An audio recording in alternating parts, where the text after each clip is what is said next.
He was not the type of person that guy hired. I don't know what his name was Dick, the manager. I don't know what Dick was thinking, man.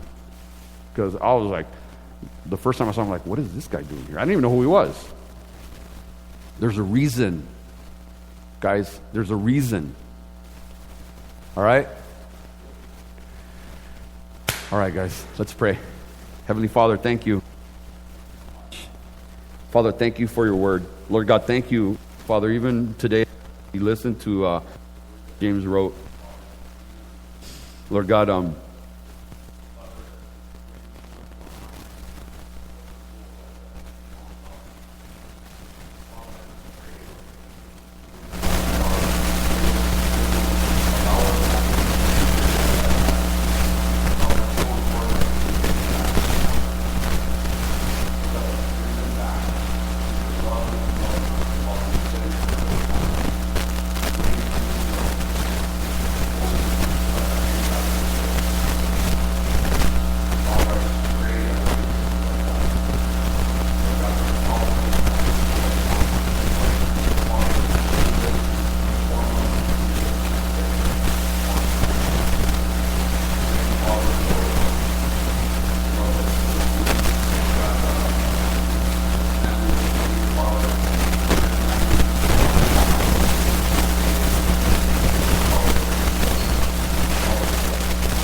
Father, I pray that you bless him as well, Lord God, and that this word, Father, pierces hearts.